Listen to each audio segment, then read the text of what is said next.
328 ਪਾਵਨ ਸਰੂਪਾਂ ਦੇ ਮਾਮਲੇ ਵਿੱਚ ਭਾਈ ਬਲਦੇਵ ਸਿੰਘ ਵਡਾਲਾ ਨੇ ਸ਼੍ਰੋਮਣੀ ਕਮੇਟੀ ਤੇ ਪੰਜਾਬ ਸਰਕਾਰ ਉੱਤੇ ਮਿਲੀ ਭੁਗਤ ਸਾਜ਼ਿਸ਼ ਦੇ ਲਾਏ ਇਲਜ਼ਾਮ। ਪੰਥ ਦੇ ਪੁਰਾਤਨ ਇਤਿਹਾਸਕ ਗੁਰਦੁਆਰਾ ਸਾਹਿਬਾਨ ਦੀ ਸਾਂਭ ਸੰਭਾਲ ਲਈ ਜਥੇਦਾਰ ਸ਼੍ਰੀ ਅਕਾਲ ਤਖਤ ਸਾਹਿਬ ਨੂੰ ਸੌਂਪਿਆ ਗਿਆ ਪੱਤਰ। ਬੀਬੀ ਰਜਿੰਦਰ ਕੌਰ ਭੱਠਲ ਦੇ ਬਿਆਨਾਂ ਤੋਂ ਬਾਅਦ ਮੋੜ ਮੰਡੀ ਬੰਬ ਧਮਾਕੇ ਨੂੰ ਲੈ ਕੇ ਉੱਠੇ ਸਵਾਲ। ਕੀ ਪੰਜਾਬ ਸਰਕਾਰ ਦੇ ਨਾਲ ਬਾਕੀ ਲੀਡਰ ਵੀ ਮਿਲ ਗਏ ਸ਼੍ਰੋਮਣੀ ਕਮੇਟੀ ਨਾਲ? ਹਰ ਮੁੱਦੇ ਤੇ ਹਰ ਪਾਰਟੀ ਦਾ ਹਰ ਲੀਡਰ ਬਿਆਨ ਦਿੰਦਾ ਹੈ, ਪਰ 328 ਪਾਵਨ ਸਰੂਪਾਂ ਤੇ ਹਰ ਸਿਆਸੀ ਪਾਰਟੀ ਤੇ ਹਰ ਸਿਆਸੀ ਲੀਡਰ ਦੀ ਚੁੱਪ ਜਿਹੜੀ ਹੈ ਉਹ ਕਿਤੇ ਨਾ ਕਿਤੇ ਸ਼੍ਰੋਮਣੀ ਕਮੇਟੀ ਤੇ ਆਮ ਆਦਮੀ ਪਾਰਟੀ ਦੀ ਮਿਲੀ ਭੁਗਤ ਦਾ ਹੀ ਸੰਕੇਤ ਦੇ ਰਹੇ ਨੇ। ਸ਼੍ਰੀ ਦਰਬਾਰ ਸਾਹਿਬ ਦੇ ਸਾਬਕਾ ਹਜ਼ੂਰੀ ਰਾਗੀ ਅਤੇ ਸਿੱਖ ਸਦਭਾਵਨਾ ਦਲ ਦੇ ਆਗੂ ਭਾਈ ਬਲਦੇਵ ਸਿੰਘ ਵਡਾਲਾ ਤੇ ਸਿੱਖ ਯੂਥ ਫੈਡਰੇਸ਼ਨ ਭਿੰਡਰਾਂਵਾਲੇ ਦੇ ਪ੍ਰਧਾਨ ਭਾਈ ਰਣਜੀਤ ਸਿੰਘ ਦਮਦਮੀ ਟਕਸਾਲ ਨੇ ਕਿਹਾ ਕਿ ਸ਼੍ਰੀ ਗੁਰੂ ਗ੍ਰੰਥ ਸਾਹਿਬ ਜੀ ਦੇ ਲਾਪਤਾ 328 ਪਾਵਨ ਸਰੂਪਾਂ ਦੇ ਮਾਮਲੇ ਵਿੱਚ ਸ਼੍ਰੋਮਣੀ ਕਮੇਟੀ ਅਤੇ ਭਗਵੰਤ ਮਾਨ ਸਰਕਾਰ ਮਿਲੀ ਭੁਗਤ ਸਾਜ਼ਿਸ਼ ਤਹਿਤ ਸਿੱਖ ਕੌਮ ਨਾਲ ਬੇਇਨਸਾਫੀ ਕਰ ਰਹੀ ਹੈ, ਜਿਸ ਨਾਲ ਦੋਵਾਂ ਨੂੰ ਕੌਮ ਦੇ ਰੋਹ ਦਾ ਸ਼ਿਕਾਰ ਹੋਣਾ ਪਵੇਗਾ। ਉਨ੍ਹਾਂ ਕਿਹਾ ਕਿ ਇਸ ਗੰਭੀਰ ਮਾਮਲੇ ਨੂੰ ਵੀ ਬਰਗਾੜੀ ਕਾਂਡ ਵਾਂਗ ਠੰਡੇ ਬਸਤੇ ਪਾਇਆ ਜਾ ਰਿਹਾ ਹੈ। ਸ਼੍ਰੋਮਣੀ ਕਮੇਟੀ ਅਤੇ ਸਿੱਟ ਵਿੱਚ ਕੋਈ ਸਪਸ਼ਟਤਾ ਨਜ਼ਰ ਨਹੀਂ ਆ ਰਹੀ ਹੈ ਤੇ ਬਾਕੀ ਸਿਆਸੀ ਪਾਰਟੀਆਂ ਦੇ ਆਗੂਆਂ ਨੇ ਵੀ ਚੁੱਪ ਧਾਰ ਲਈ ਹੈ।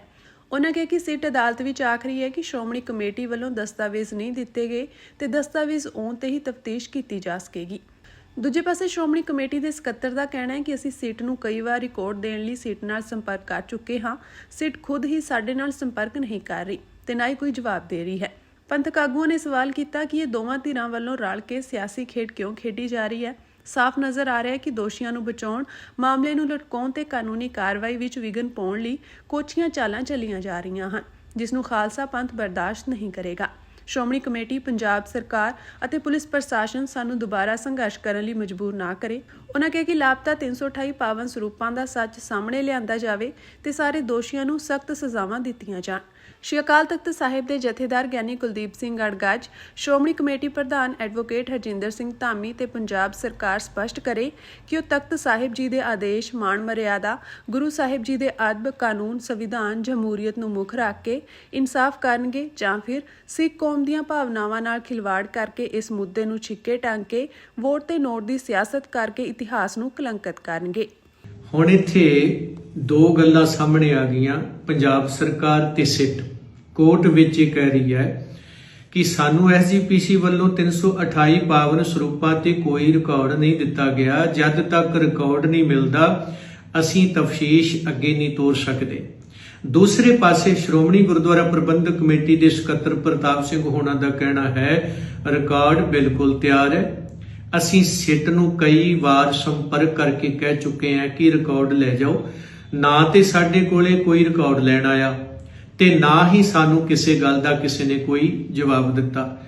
ਹੁਣ ਇੱਥੇ ਸ੍ਰੀ ਅਕਾਲ ਤਖਤ ਸਾਹਿਬ ਦੇ ਆਦੇਸ਼ ਸਨ ਕਿ ਕਿਸੇ ਕਿਸਮ ਦੀ ਰਾਜਨੀਤੀ ਨਾ ਕਰਕੇ, ਤੇ 45 ਰਿਪੋਰਟ ਈਸ਼ਰ ਸਿੰਘ ਅਨੁਸਾਰ ਇਹ ਸੀਗਾ ਕਿ ਕਿਸੇ ਕਿਸਮ ਦੀ ਰਾਜਨੀਤੀ ਨਾ ਕਰਕੇ ਸ਼ੁੱਧ ਹਿਰਦੇ ਦੇ ਨਾਲ ਇਸ ਮਸਲੇ ਨੂੰ ਗੰਭੀਰਤਾ ਦੇ ਨਾਲ ਨਜਿੱਠਿਆ ਜਾਏ, ਦੋਸ਼ੀਆਂ ਨੂੰ ਸਜ਼ਾਵਾਂ ਦਿੱਤੀਆਂ ਜਾਣ, ਪੁਖਤਾ ਪ੍ਰਬੰਧ ਕੀਤੇ ਜਾਣ ਤਾਂ ਕਿ ਅੱਗੇ ਵਾਸਤੇ ਸ੍ਰੀ ਗੁਰੂ ਗ੍ਰੰਥ ਸਾਹਿਬ ਮਹਾਰਾਜ ਜੀਆਂ ਤੇ ਕੋਈ ਹਮਲਾ ਨਾ ਹੋਵੇ, ਕੋਈ ਬੇਅਦਬੀ ਕਾਂਡ ਨਾ ਵਾਪਰੇ ਤੇ ਨਾ ਹੀ ਸਤਿਗੁਰਾਂ ਦੀ ਬਾਣੀ ਨਾਲ ਕੋਈ ਛੇੜਛਾੜ ਹੋਵੇ। ਪਰ ਹੁਣ ਇੱਥੇ ਸਪਸ਼ਟ ਰੂਪ ਵਿੱਚ ਨਾ ਹੋ ਕੇ ਉੱਥੇ ਸਪਸ਼ਟਤਾ ਨਜ਼ਰ ਨਹੀਂ ਆ ਰਹੀ ਤੇ ਜਿੱਥੋਂ ਇਹ ਮਹਿਸੂਸ ਹੋ ਰਿਹਾ ਹੈ ਕਿ ਸ਼੍ਰੋਮਣੀ ਗੁਰਦੁਆਰਾ ਪ੍ਰਬੰਧਕ ਕਮੇਟੀ ਤੇ ਪੰਜਾਬ ਸਰਕਾਰ ਨੇ ਮਿਲੀ ਭੁਗਤ ਦੇ ਨਾਲ ਕਿਤੇ ਨਾ ਕਿਤੇ ਵੋਟ ਤੇ ਨੋਟ ਦੀ ਰਾਜਨੀਤੀ ਸ਼ੁਰੂ ਕਰ ਦਿੱਤੀ। ਇਹ ਸਮਝੀਏ ਦੋਸ਼ੀ ਬਚਾਉਣ ਲਈ ਉਪਰਾਲੇ ਸ਼ੁਰੂ ਕਰਦੇ ਨੇ।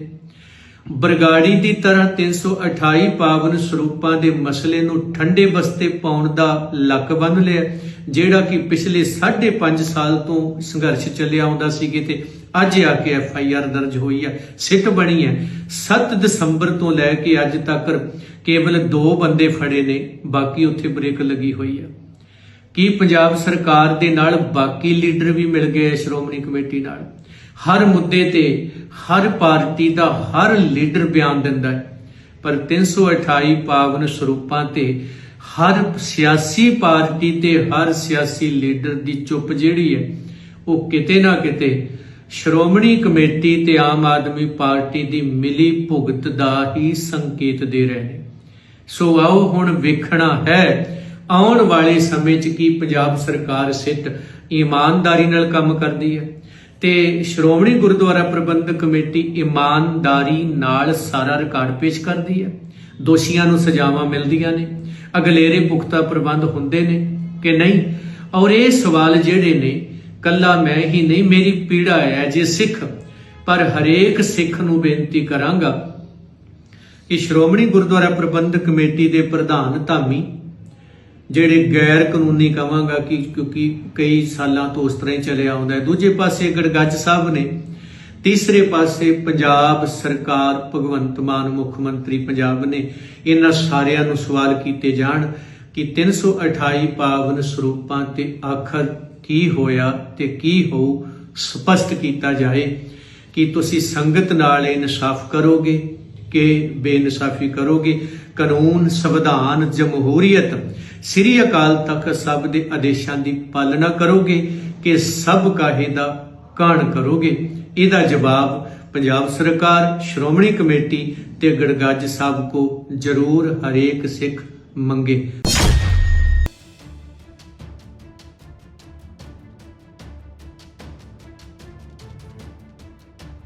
ਸਾਹਿਬ ਫਾਊਂਡੇਸ਼ਨ ਦੇ ਪ੍ਰਧਾਨ ਸਰਦਾਰ ਜਤਿੰਦਰ ਸਿੰਘ ਸੋਨੂ ਅਤੇ ਜਨਰਲ ਸਕੱਤਰ ਸਰਦਾਰ ਹਰਜੋਤ ਸ਼ਾਹ ਸਿੰਘ ਵੱਲੋਂ ਜਥੇਦਾਰ ਸ੍ਰੀ ਅਕਾਲ ਤਖਤ ਸਾਹਿਬ ਨੂੰ ਪੰਥ ਦੇ ਪੁਰਾਤਨ ਇਤਿਹਾਸਕ ਗੁਰੂ ਘਰਾਂ ਅਤੇ ਨਿਸ਼ਾਨੀਆਂ ਦੀ ਸੰਭਾਲ ਸੰਬੰਧੀ ਇੱਕ ਪੱਤਰ ਦਿੱਤਾ ਗਿਆ ਹੈ।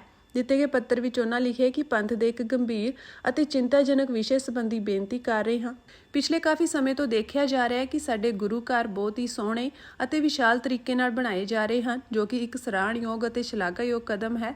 ਨਿਸ਼ਚਿਤ ਤੌਰ ਤੇ ਜਿਵੇਂ ਸਾਡਾ ਘਰ ਬਹੁਤ ਸੁੰਦਰ ਹੋਣਾ ਚਾਹੀਦਾ ਹੈ, ਉਸੇ ਤਰ੍ਹਾਂ ਗੁਰੂ ਦਾ ਘਰ ਵੀ ਬਹੁਤ ਹੀ ਸੁੰਦਰ ਹੋਣਾ ਚਾਹੀਦਾ ਹੈ। ਪਰ ਇਸ ਦੇ ਨਾਲ ਇਹ ਵੀ ਬੜੀ ਚਿੰਤਾ ਦੀ ਗੱਲ ਹੈ ਕਿ ਕਈ ਥਾਵਾਂ ਤੇ ਨਵੀਂ ਉਸਾਰੀ ਦੇ ਨਾਮ ਤੇ ਸਾਡੀਆਂ ਪੁਰਾਤਨ ਇਤਿਹਾਸਕ ਨਿਸ਼ਾਨੀਆਂ, ਯਾਦਾਂ ਨੂੰ ਖਤਮ ਕੀਤਾ ਜਾ ਰਿਹਾ ਹੈ। ਪੁਰਾਣੀਆਂ ਇਮਾਰਤਾਂ ਅਤੇ ਅਮੂਲਕ ਇਹ ਨਿਸ਼ਾਨੀਆਂ ਸਿਰਫ ਇਮਾਰਤਾਂ ਨਹੀਂ ਹਨ, ਸਗੋਂ ਸਾਡੇ ਇਤਿਹਾਸ, ਸ਼ਹਾਦਤਾਂ ਅਤੇ ਸਿੱਖ ਪੰਥ ਦੀ ਵਿਰਾਸਤ ਦਾ ਅਟੁੱਟ ਹਿੱਸਾ ਹਨ। ਪੂਰੇ ਸੰਸਾਰ ਵਿੱਚ ਧਰਮ ਹੋਵੇ ਜਾਂ ਦੇਸ਼, ਲੋਕ ਆਪਣੀ ਵਿਰਾਸਤ ਅਤੇ ਇਤਿਹਾਸ ਨੂੰ ਬਚਾਉਣ ਲਈ ਕਰੋੜਾਂ ਰੁਪਏ ਖਰਚ ਕਰਦੇ ਹਨ। ਪਰ ਦੁੱਖ ਦੀ ਗੱਲ ਹੈ ਕਿ ਅਸੀਂ ਖੁਦ ਆਪਣੀਆਂ ਅਮਾਨਤਾਂ ਨੂੰ ਅਣਜਾਣੇ ਵਿੱਚ ਖਤਮ ਕਰ ਰਹੇ ਹਾਂ।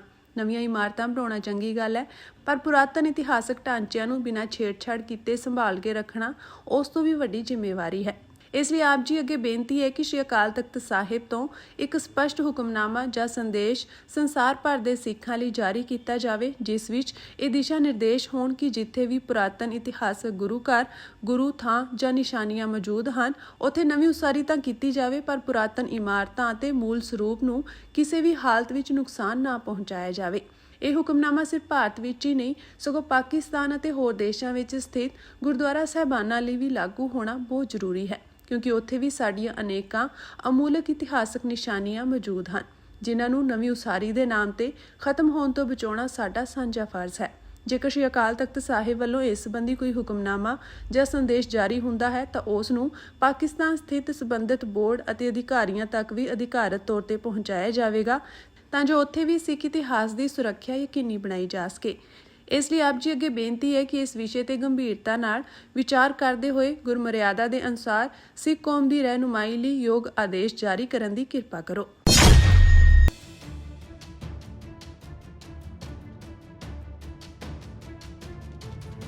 ਕਿ ਡੇਰਾ ਸਿਰਸਾ ਮੁਖੀ ਰਾਮ ਰਹੀਮ ਦੇ ਕੁੜਮ ਹਰਮਿੰਦਰ ਸਿੰਘ ਜੱਸੀ ਨੂੰ 2017 ਦੀਆਂ ਵਿਧਾਨ ਸਭਾ ਚੋਣਾਂ ਵਿੱਚ ਮੋੜ ਮੰਡੀ ਤੋਂ ਜਿਤਾਉਣ ਲਈ ਬੰਬ ਬਲਾਸਟ ਕਰਵਾਇਆ ਗਿਆ ਸੀ। ਇਹ ਸਵਾਲ ਇਸ ਲਈ ਖੜਾ ਹੋਇਆ ਕਿਉਂਕਿ ਸਾਬਕਾ ਮੁੱਖ ਮੰਤਰੀ ਰਜਿੰਦਰ ਕੌਰ ਭੱਠਲ ਨੇ ਖੁਲਾਸਾ ਕੀਤਾ ਹੈ ਕਿ ਉਹਨਾਂ ਦੀ ਸਰਕਾਰ ਵੇਲੇ ਅਫਸਰਸ਼ਾਹੀ ਵੱਲੋਂ ਉਹਨਾਂ ਨੂੰ ਦੂਸਰੀ ਵਾਰ ਸਰਕਾਰ ਬਣਾਉਣ ਲਈ ਰੇਲ ਗੱਡੀਆਂ ਅਤੇ ਬਾਜ਼ਾਰਾਂ ਵਿੱਚ ਬੰਬ ਬਲਾਸਟ ਕਰਾ ਕੇ ਵੋਟਾਂ ਲੈਣ ਦੀ ਸਲਾਹ ਦਿੱਤੀ ਗਈ ਸੀ, ਜਿਸ ਦਾ ਖੁਲਾਸਾ ਰਜਿੰਦਰ ਕੌਰ ਭੱਠਲ ਦੇ ਬਿਆਨ ਨਾਲ ਹੋਇਆ ਹੈ। ਹੁਣ ਸਵਾਲ ਇਹ ਵੀ ਖੜਾ ਹੁੰਦਾ ਹੈ ਕਿ ਕਿਤੇ ਮੋੜ ਮੰਡੀ ਬੰਬ ਕਾਂਡ ਵੀ ਉਸੇ ਸਾਜ਼ਿਸ਼ ਦਾ ਹਿੱਸਾ ਤਾਂ ਨਹੀਂ ਸੀ। ਦੱਸ ਦੇ ਕਿ ਮੋੜ ਮੰਡੀ ਵਿਖੇ ਹਰਮਿੰਦਰ ਸਿੰਘ ਜੱਸੀ ਦੇ ਚੋਣ ਜਲਸੇ ਨੇੜੇ 2017 ਵਿੱਚ ਕਾਰ ਵਿੱਚ ਕੁੱਕਰ ਬੰਬ ਫਟਣ ਕਰਕੇ ਵੱਡਾ ਬਲਾਸਟ ਹੋਇਆ ਸੀ, ਜਿਸ ਵਿੱਚ 5 ਬੱਚਿਆਂ ਸਮੇਤ 7 ਵਿਅਕਤੀਆਂ ਦੀ ਮੌਤ ਹੋ ਗਈ ਸੀ, ਜਦੋਂ ਕਿ 1 ਦਰਜਨ ਵਿਅਕਤੀ ਅੱਗ ਦੀ ਚਪੇਟ ਵਿੱਚ ਝੁਲਸ ਗਏ ਸਨ, ਜੋ ਅੱਜ ਵੀ ਜ਼ਿੰਦਗੀ ਅਤੇ ਮੌਤ ਦੀ ਲੜਾਈ ਲੜ ਰਹੇ ਹਨ ਅਤੇ ਜੇਰੇ ਇਲਾਜ ਹਨ। ਇਹ ਵੀ ਸਵਾਲ ਹੈ ਕਿ ਡੇਰਾ ਸਿਰਸਾ ਮੁਖੀ, ਜਿਸ ਤੇ ਬੇਅਦਬੀਆਂ ਕਰਵਾਉਣ ਦੇ ਵੀ ਦੋਸ਼ ਲੱਗੇ ਅਤੇ ਮੋੜ ਬੰਬ ਕਾਂਡ ਨਾਲ ਵੀ ਡੇਰਾ ਸਿਰਸਾ ਦੀਆਂ ਤਾਰਾਂ ਜੁੜੀਆਂ, ਪਰ ਹਾਲੇ ਤੱਕ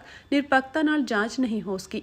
ਕਿਉਂਕਿ ਇਸ ਬੰਬ ਕਾਂਡ ਵਿੱਚ 3 ਵਿਅਕਤੀ ਗੁਰਤੇਜ ਸਿੰਘ ਕਾਲਾ, ਅਵਤਾਰ ਸਿੰਘ ਅਤੇ ਅਮਰੀਕ ਸਿੰਘ ਜੋ ਡੇਰਾ ਪ੍ਰੇਮੀ ਸਨ, ਉਹਨਾਂ ਦੀ ਵੀ ਸ਼ਨਾਖਤ ਹੋਈ ਸੀ ਅਤੇ ਹਰ ਪੱਖ ਤੋਂ ਹੋਈ ਜਾਂਚ ਦੌਰਾਨ ਇਹਨਾਂ 3 ਵਿਅਕਤੀਆਂ ਦੀ ਪ੍ਰਾਪਰਟੀ ਵੀ ਸੀਲ ਕੀਤੀ ਗਈ ਸੀ। ਇਹ ਵੀ ਖੁਲਾਸਾ ਹੋਇਆ ਸੀ ਕਿ ਉਹ ਕਾਰ ਵੀ ਡੇਰੇ ਵਿੱਚ ਹੀ ਤਿਆਰ ਕੀਤੀ ਗਈ ਸੀ। ਦੱਸਣਯੋਗ ਹੈ ਕਿ ਉਸ ਸਮੇਂ ਵਿਧਾਨ ਸਭਾ ਚੋਣਾਂ ਵਿੱਚ ਹਰਮੰਦਰ ਸਿੰਘ ਜੱਸੀ ਕਾਂਗਰਸ ਦੇ ਹੀ ਉਮੀਦਵਾਰ ਸਨ, ਜੋ ਸਾਬਕਾ ਮੁੱਖ ਮੰਤਰੀ ਰਜਿੰਦਰ ਕੌਰ ਭੱਠਲ ਦੇ ਵੀ ਨਜ਼ਦੀਕੀਆਂ ਵਿੱਚ ਆਉਂਦੇ ਸਨ। ਇਸ ਗੱਲ ਦੀ ਸੰਭਾਵਨਾ ਹੈ ਕਿ ਉਸ ਸਮੇਂ ਵੀ ਇਹ ਬਲਾਸਟ ਦਹਿਸ਼ਤ ਬਣਾ ਕੇ ਵੋਟਾਂ ਲੈਣ ਲਈ ਕਰਵਾਇਆ ਗਿਆ ਹੋਵੇ। ਦੱਸ ਦਈਏ ਕਿ ਮੋੜ ਮੰਡੀ ਬੰਬ ਬਲਾਸਟ ਦੀ ਹਾਲੇ ਵੀ ਜਾਂਚ ਜਾਰੀ ਹੈ, ਪਰ ਉਹ ਸੱਚ ਹਾਲੇ ਵੀ ਸਾਹਮਣੇ ਨਹੀਂ ਆਇਆ ਕਿ ਇਸ ਬਲਾਸਟ ਪਿੱਛੇ ਕੀ ਸਾਜ਼ਿਸ਼ ਸੀ, ਜਿਸ ਕਰਕੇ ਹੁਣ ਬੀਬੀ ਰਜਿੰਦਰ ਕੌਰ ਭੱਠਲ ਦੇ ਬਿਆਨ ਤੋਂ ਬਾਅਦ ਮੋੜ ਮੰਡੀ ਬਲਾਸਟ ਤੇ ਸਵਾਲ ਉੱਠਣੇ ਲਾਜ਼ਮੀ ਹਨ। ਸ਼੍ਰੀ ਅਕਾਲ ਤਖਤ ਸਾਹਿਬ ਵੱਲੋਂ ਇਸ ਕੇਸ ਦੇ ਸਬੰਧ ਵਿੱਚ ਮਨਾਹੀ ਕੀਤੀ ਗਈ ਆ ਤੇ ਜਿੰਨਾ ਕੁ ਰਿਕਾਰਡ ਉਹਨੇ ਮੰਗਿਆ ਸੀ ਉਹ ਅਸੀਂ ਬਹੁਤ ਸਾਰਾ ਅੱਜ ਮੁਹੱਈਆ ਕਰਾ ਦਿੱਤਾ ਤੇ ਬਾਕੀ ਜਦੋਂ ਹੋਰ ਕਹਿਣਗੇ ਉਹ ਜਿਹੜੇ ਸਬੰਧ ਦੇ ਵਿੱਚ ਉਹ ਮੁਹੱਈਆ ਕਰਾ ਦਿੱਤਾ ਜਾਊਗਾ। ਗੁਰੂ ਗ੍ਰੰਥ ਸਾਹਿਬ ਜੀ ਦੇ ਲਾਪਤਾ 328 ਸਰੂਪਾਂ ਦੇ ਮਾਮਲੇ ਦੀ ਜਾਂਚ ਲਈ ਗਠਿਤ ਵਿਸ਼ੇਸ਼ ਜਾਂਚ ਟੀਮ ਅੱਜ ਲੋੜੀਂਦਾ ਰਿਕਾਰਡ ਲੈਣ ਲਈ ਚੰਡੀਗੜ੍ਹ ਦੇ ਸੈਕਟਰ 5 ਸਥਿਤ ਸ਼੍ਰੋਮਣੀ ਗੁਰਦੁਆਰਾ ਪ੍ਰਬੰਧਕ ਕਮੇਟੀ ਦੇ ਦਫ਼ਤਰ ਪਹੁੰਚੀ। ਇਹ ਟੀਮ ਸਿੱਟ ਦੇ ਮੁਖੀ AIG ਜਗਪ੍ਰੀਤ ਸਿੰਘ ਅਤੇ SP ਗੁਰਬੰਸ ਸਿੰਘ ਬੈਂਸ ਦੀ ਅਗਵਾਈ ਹੇਠ ਪਹੁੰਚੀ, ਜਿਨ੍ਹਾਂ ਵੱਲੋਂ ਸ਼੍ਰੋਮਣੀ ਗੁਰਦੁਆਰਾ ਪ੍ਰਬੰਧਕ ਕਮੇਟੀ ਤੋਂ ਲੋੜੀਂਦਾ ਰਿਕਾਰਡ ਲਿਆ ਗਿਆ। 168 ਦੇ ਸਬੰਧ 'ਚ ਜੋ SGPC ਤੋਂ ਅਸੀਂ 13 ਤਰੀਕ ਨੂੰ SGPC ਦੇ ਦਫ਼ਤਰ ਵਿੱਚ ਆ ਕੇ ਰਿਕਾਰਡ ਹਾਸਲ ਕਰਨ ਲਈ ਐਪਲੀਕੇਸ਼ਨ ਦਿੱਤੀ ਸੀ। ਅੱਜ ਅਸੀਂ ਉਹਦੇ ਸਬੰਧ 'ਚ ਇੱਥੇ ਹਾਜ਼ਰ ਆਏ ਹਾਂ ਤੇ SGPC ਵੱਲੋਂ ਕਾਫੀ ਰਿਕਾਰਡ ਸਾਨੂੰ ਦਿੱਤਾ ਜਾ ਚੁੱਕਿਆ, ਜਿਸ ਦੀ ਹੁਣ ਅਸੀਂ ਪ੍ਰੋਪਰ ਇਹਨੂੰ ਐਨਾਲਾਈਜ਼ ਕਰਕੇ ਉਹਦੇ ਵਿੱਚ ਜੋ ਹੋਰ ਕੋਈ ਰਿਕਾਰਡ ਸਾਨੂੰ ਜੋ ਘੱਟ ਹੋਇਆ ਜਾਂ ਜਿਵੇਂ ਵੀ ਜੀ ਕੋਈ ਪ੍ਰੋਪਰ ਨਾ ਹੋਇਆ ਉਹਦੀ ਦੁਬਾਰਾ ਮੰਗ ਕੀਤੀ ਜਾਊਗੀ, ਪਰ ਪਹਿਲਾਂ ਅਸੀਂ ਰਿਕਾਰਡ ਇੱਕ ਵਾਰੀ ਪ੍ਰੋਪਰ ਐਨਾਲਾਈਜ਼ ਕਰਾਂਗੇ। ਇਸ ਮੌਕੇ ਸ਼੍ਰੋਮਣੀ ਗੁਰਦੁਆਰਾ ਪ੍ਰਬੰਧਕ ਕਮੇਟੀ ਦੇ ਪ੍ਰਧਾਨ ਐਡਵੋਕੇਟ ਹਰਜਿੰਦਰ ਸਿੰਘ ਧਾਮੀ ਕਮੇਟੀ ਦੇ ਦਫ਼ਤਰ ਵਿੱਚ ਮੌਜੂਦ ਸਨ। ਸ਼੍ਰੀ ਅਕਾਲ ਤਖਤ ਸਾਹਿਬ ਵੱਲੋਂ ਇਸ ਕੇਸ ਦੇ ਸਬੰਧ ਵਿੱਚ ਮਨਾਹੀ ਕੀਤੀ ਗਈ ਆ ਤੇ ਜਿੰਨਾ ਕੁ ਰਿਕਾਰਡ ਉਹਨੇ ਮੰਗਿਆ ਸੀ ਉਹ ਅਸੀਂ ਬਹੁਤ ਸਾਰਾ ਅੱਜ ਮੁਹੱਈਆ ਕਰਾ ਦਿੱਤਾ ਤੇ ਬਾਕੀ ਜਦੋਂ ਹੋਰ ਕਹਿਣਗੇ ਉਹ ਜਿਹੜੇ ਸਬੰਧ ਦੇ ਵਿੱਚ ਉਹ ਮੁਹੱਈਆ ਕਰਾ ਦਿੱਤਾ ਜਾਊਗਾ।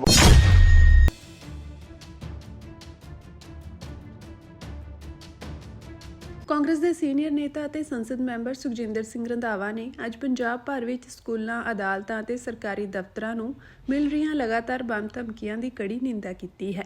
ਉਨ੍ਹਾਂ ਕਿਹਾ ਕਿ ਮੁੱਖ ਮੰਤਰੀ ਭਗਵੰਤ ਮਾਨ ਦੀ ਅਗਵਾਈ ਹੇਠ ਆਪ ਸਰਕਾਰ ਦੌਰਾਨ ਕਾਨੂੰਨ ਵਿਵਸਥਾ ਪੂਰੀ ਤਰ੍ਹਾਂ ਢਹਿ ਚੁੱਕੀ ਹੈ। ਇਹ ਘਟਨਾਵਾਂ ਅਲੱਗ-ਥਲੱਗ ਨਹੀਂ, ਸਗੋਂ ਸ਼ਾਂਤੀ ਨੂੰ ਤਬਾਹ ਕਰਨ, ਡਰ ਪੈਦਾ ਕਰਨ ਅਤੇ ਰਾਜ ਦੀ ਸੁਰੱਖਿਆ ਦੀ ਬੁਨਿਆਦ ਨੂੰ ਖੋਖਲਾ ਕਰਨ ਦੀ ਇੱਕ ਖਤਰਨਾਕ ਅਤੇ ਲਗਾਤਾਰ ਚੱਲ ਰਹੀ ਸਾਜ਼ਿਸ਼ ਹਨ।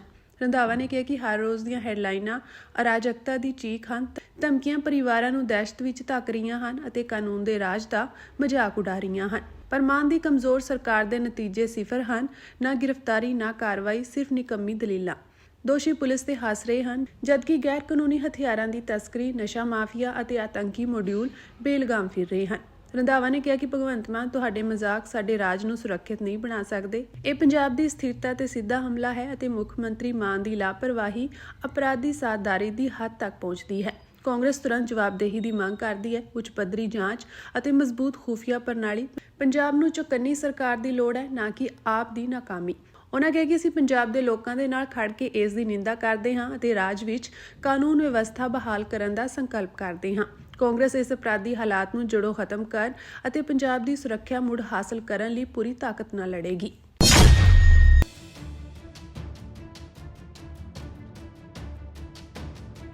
ਭਾਰਤ ਅਤੇ ਯੂਰੋਪੀਅਨ ਯੂਨੀਅਨ ਵਿਚਕਾਰ ਹੋਏ ਮੁਕਤ ਵਪਾਰ ਸਮਝੌਤੇ ਦੇ ਮੱਦੇਨਜ਼ਰ ਅਮਰੀਕਾ ਨੇ ਯੂਰੋਪੀਅਨਾਂ ਨੂੰ ਬਹੁਤ ਹੀ ਨਿਰਾਸ਼ਾਜਨਕ ਦੱਸਿਆ ਹੈ ਅਤੇ ਕਿਹਾ ਕਿ ਉਹ ਇਸ ਵਪਾਰਕ ਸੌਦੇ ਕਾਰਨ ਰੂਸੀ ਤੇਲ ਦੀ ਖਰੀਦ ਲਈ ਨਵੀਂ ਦਿੱਲੀ ਤੇ ਟੈਕਸ ਲਗਾਉਣ ਵਿੱਚ ਵਾਸ਼ਿੰਗਟਨ ਦਾ ਸਾਥ ਦੇਣ ਲਈ ਤਿਆਰ ਨਹੀਂ ਸਨ। ਅਮਰੀਕੀ ਵਿੱਤ ਮੰਤਰੀ ਸਕੌਟ ਬੇਸੈਂਟ ਨੇ ਬੁੱਧਵਾਰ ਨੂੰ ਦਿੱਤੇ ਇੱਕ ਇੰਟਰਵਿਊ ਵਿੱਚ ਕਿਹਾ ਕਿ ਦੁਬਾਰਾ ਫਿਰ ਉਹਨਾਂ ਨੂੰ ਉਹੀ ਕਰਨਾ ਚਾਹੀਦਾ ਹੈ ਜੋ ਉਹਨਾਂ ਲਈ ਸਭ ਤੋਂ ਵਧੀਆ ਹੈ। ਪਰ ਮੈਂ ਤੁਹਾਨੂੰ ਦੱਸਾਂਗਾ ਕਿ ਮੈਨੂੰ ਯੂਰੋਪੀਅਨ ਬਹੁਤ ਨਿਰਾਸ਼ਾਜਨਕ ਲੱਗਦੇ ਹਨ ਕਿਉਂਕਿ ਯੂਰੋਪੀਅਨ ਯੂਕਰੇਨ ਰੂਸ ਯੁੱਧ ਦੀ ਫਰੰਟ ਲਾਈਨ ਤੇ ਹਨ। ਬੇਸੈਂਟ ਯੂਰਪ ਅਤੇ ਭਾਰਤ ਵਿਚਕਾਰ ਹੋਏ ਵੱਡੇ ਵਪਾਰਕ ਸਮਝੌਤੇ ਅਤੇ ਇਸ ਨਾਲ ਅਮਰੀਕਾ ਨੂੰ ਖਤਰਾ ਹੋਣ ਬਾਰੇ ਪੁੱਛੇ ਗਏ ਇੱਕ ਸਵਾਲ ਦਾ ਜਵਾਬ ਦੇ ਰਹੇ ਸਨ ਕਿਉਂਕਿ ਇਹ ਦੇਸ਼ ਵਾਸ਼ਿੰਗਟਨ ਤੋਂ ਬਿਨਾਂ ਮੁਕਤ ਵਪਾਰ ਵਿੱਚ ਅੱਗੇ ਵਧ ਰਹੇ ਹਨ। ਉਨ੍ਹਾਂ ਕਿਹਾ ਕਿ ਭਾਰਤ ਨੇ ਪਾਬੰਦੀਸ਼ੁਦਾ ਰੂਸੀ ਤੇਲ ਖਰੀਦਣਾ ਸ਼ੁਰੂ ਕੀਤਾ ਅਤੇ ਅੰਦਾਜ਼ਾ ਲਗਾਓ ਕਿ ਰਿਫਾਈਨਡ ਉਤਪਾਦ ਕੌਣ ਖਰੀਦ ਰਿਹਾ ਸੀ। ਇਸ ਲਈ ਯੂਰੋਪੀਅਨ ਆਪਣੇ ਵਿਰੁੱਧ ਜੰਗ ਲਈ ਫੰਡ ਦੇ ਰਹੇ ਹਨ ਅਤੇ ਇਹ ਕੁਝ ਅਜਿਹਾ ਹੈ ਜੋ ਤੁਸੀਂ ਕਲਪਨਾ ਵੀ ਨਹੀਂ ਕਰ ਸਕਦੇ ਸੀ। ਅਮਰੀਕਾ ਨੇ ਰੂਸੀ ਤੇਲ ਖਰੀਦਣ ਲਈ ਭਾਰਤ ਤੇ 25% ਟੈਰਿਫ ਲਗਾਇਆ ਜਾਂ ਪਾਬੰਦੀ ਲਗਾਈ। ਯੂਰਪੀਅਨ ਸਾਡੇ ਨਾਲ ਸ਼ਾਮਿਲ ਹੋਣ ਲਈ ਤਿਆਰ ਨਹੀਂ ਸਨ ਅਤੇ ਪਤਾ ਲੱਗਿਆ ਹੈ ਕਿ ਉਹ ਇਹ ਵਪਾਰਕ ਸੌਦਾ ਕਰਨਾ ਚਾਹੁੰਦੇ ਸਨ। ਇਸ ਲਈ ਜਦੋਂ ਵੀ ਤੁਸੀਂ ਕਿਸੇ ਯੂਰੋਪੀਅਨ ਨੂੰ ਯੂਕਰੇਨੀ ਲੋਕਾਂ ਦੀ ਮਹੱਤਤਾ ਬਾਰੇ ਗੱਲ ਕਰਦੇ ਸੁਣਦੇ ਹੋ ਤਾਂ ਯਾਦ ਰੱਖੋ ਕਿ ਉਹਨਾਂ ਨੇ ਯੂਕਰੇਨੀ ਲੋਕਾਂ ਨਾਲੋਂ ਵਪਾਰ ਨੂੰ ਅੱਗੇ ਰੱਖਿਆ ਹੈ। ਯੂਰਪੀਅਨਾਂ ਲਈ ਵਪਾਰ ਯੂਕਰੇਨ ਵਿੱਚ ਯੁੱਧ ਖਤਮ ਕਰਨ ਨਾਲੋਂ ਵੱਧ ਮਹੱਤਵਪੂਰਨ ਹੈ।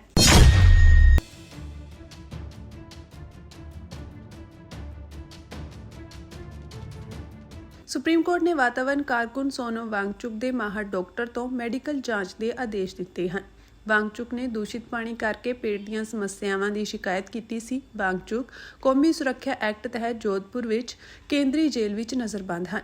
ਜਸਟਿਸ ਅਰਵਿੰਦ ਕੁਮਾਰ ਤੇ ਜਸਟਿਸ ਪੀ.ਬੀ. ਵਰਾਲੇ ਦੇ ਬੈਂਚ ਨੇ ਜੇਲ੍ਹ ਪ੍ਰਸ਼ਾਸਨ ਨੂੰ ਵਾਂਗਚੁਕ ਦੀ ਮੈਡੀਕਲ ਰਿਪੋਰਟ ਸੋਮਵਾਰ ਤੱਕ ਸੀਲਬੰਦ ਲਿਫਾਫੇ ਵਿੱਚ ਪੇਸ਼ ਕਰਨ ਦੇ ਹੁਕਮ ਦਿੱਤੇ ਹਨ। ਸੁਣਵਾਈ ਦੌਰਾਨ ਵਾਂਗਚੁਕ ਦੀ ਪਤਨੀ ਗੀਤਾਂਜਲੀ ਐਂਗਮੋ ਵੱਲੋਂ ਪੇਸ਼ ਸੀਨੀਅਰ ਵਕੀਲ ਕਪਿਲ ਸਿੱਬਲ ਨੇ ਕੋਰਟ ਨੂੰ ਦੱਸਿਆ ਕਿ ਕਾਰਕੁਨ ਦੀ ਫੌਰੀ ਮੈਡੀਕਲ ਜਾਂਚ ਦੀ ਮੰਗ ਨੂੰ ਲੈ ਕੇ ਅਰਜ਼ੀ ਦਾਇਰ ਕੀਤੀ ਗਈ ਹੈ। ਸਿੱਬਲ ਨੇ ਦਾਅਵਾ ਕੀਤਾ ਕਿ ਪਾਣੀ ਕਰਕੇ ਕਾਰਕੁਨ ਨੂੰ ਪੇਟ ਦੀ ਸਮੱਸਿਆ, ਉਸ ਨੂੰ ਚੈੱਕਅਪ ਲਈ ਡਾਕਟਰ ਦੀ ਲੋੜ ਹੈ, ਪਰ ਕੋਈ ਨਹੀਂ ਆਇਆ। ਉਸ ਦਾ ਹਫ਼ਤੇ ਵਿੱਚ ਇੱਕ ਦਿਨ ਚੈੱਕਅਪ ਹੋਵੇ ਤੇ ਉਸ ਨੂੰ ਸਾਡੇ ਵੱਲੋਂ ਮੁਹੱਈਆ ਪਾਣੀ ਦਿੱਤਾ ਜਾਵੇ। ਹਾਲਾਂਕਿ ਰਾਜਸਥਾਨ ਸਰਕਾਰ ਵੱਲੋਂ ਪੇਸ਼ ਵਕੀਲ ਨੇ ਕਿਹਾ ਕਿ ਪਿਛਲੇ 4 ਮਹੀਨਿਆਂ ਵਿੱਚ ਜੇਲ੍ਹ ਦੇ ਡਾਕਟਰ ਵੱਲੋਂ ਵਾਂਗਚੁਕ ਦੀ 21 ਵਾਰ ਜਾਂਚ ਕੀਤੀ ਗਈ ਹੈ। ਇਸ ਤੇ ਸ਼ਿਖਰਲੀ ਅਦਾਲਤ ਨੇ ਕਿਹਾ ਕਿ ਵਾਤਾਵਰਣ ਕਾਰਕੁਨ ਨੂੰ ਪੇਟ ਨਾਲ ਜੁੜੇ ਰੋਗਾਂ ਦੇ ਮਾਹਰ ਡਾਕਟਰ ਦੀ ਲੋੜ ਹੈ।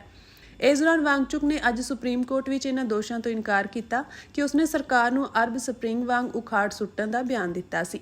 ਉਂਝ ਵਾਤਾਵਰਣ ਕਾਰਕੁਨ ਨੇ ਇਸ ਗੱਲ ਤੇ ਜ਼ੋਰ ਦਿੱਤਾ ਕਿ ਉਸ ਨੂੰ ਆਲੋਚਨਾ ਅਤੇ ਵਿਰੋਧ ਕਰਨ ਦਾ ਜਮਹੂਰੀ ਅਧਿਕਾਰ ਹੈ। ਵਾਂਗਚੁਕ ਦੀ ਪਤਨੀ ਗੀਤਾਂਜਲੀ ਐਂਗਮੋ ਵੱਲੋਂ ਪੇਸ਼ ਸੀਨੀਅਰ ਵਕੀਲ ਕਪਿਲ ਸਿੱਬਲ ਨੇ 2 ਮੈਂਬਰੀ ਬੈਂਚ ਨੂੰ ਦੱਸਿਆ ਕਿ ਪੁਲਿਸ ਨੇ ਹਿਰਾਸਤ ਵਿੱਚ ਲੈਣ ਵਾਲੀ ਅਧਿਕਾਰੀ ਨੂੰ ਗੁੰਮਰਾਹ ਕਰਨ ਲਈ ਇੱਕ ਚੋਣਵੇਂ ਵੀਡੀਓ ਨੂੰ ਆਧਾਰ ਬਣਾਇਆ। ਸਿੱਬਲ ਨੇ ਕਿਹਾ ਕਿ ਵੀਡੀਓ ਦੇਖੋ, ਪੁਲਿਸ ਮੁਤਾਬਕ ਵਾਂਗਚੁਕ ਇਹ ਕਹਿੰਦਾ ਹੈ ਕਿ ਜੇਕਰ ਭਾਰਤ ਸਰਕਾਰ ਰਾਜ ਦਾ ਦਰਜਾ ਨਹੀਂ ਦੇਵੇਗੀ ਤਾਂ ਉਹ ਅਰਬ ਸਪਰਿੰਗ ਵਾਂਗ ਸਰਕਾਰ ਨੂੰ ਉਖਾੜ ਸੁੱਟੇਗਾ, ਪਰ ਉਸਨੇ ਅਜਿਹਾ ਕੁਝ ਨਹੀਂ ਕਿਹਾ। ਮੈਂ ਵੀਡੀਓ ਦਾ ਟ੍ਰਾਂਸਕ੍ਰਿਪਸ਼ਨ ਦੇਵਾਂਗਾ। ਦੱਸ ਦੇ ਕਿ ਅਰਬ ਸਪਰਿੰਗ ਸਰਕਾਰ ਵਿਰੋਧੀ ਵਿਰੋਧ ਪ੍ਰਦਰਸ਼ਨਾਂ, ਵਿਦਰੋਹਾਂ ਅਤੇ ਹਥਿਆਰਬੰਦ ਵਿਦਰੋਹਾਂ ਦੀ ਇੱਕ ਲੜੀ ਹੈ ਜੋ 2010 ਅਤੇ 2018 ਦੇ ਆਸ-ਪਾਸ ਮੱਧ ਪੂਰਬ ਅਤੇ ਉੱਤਰੀ ਅਫਰੀਕਾ ਵਿੱਚ ਫੈਲ ਗਈ ਸੀ।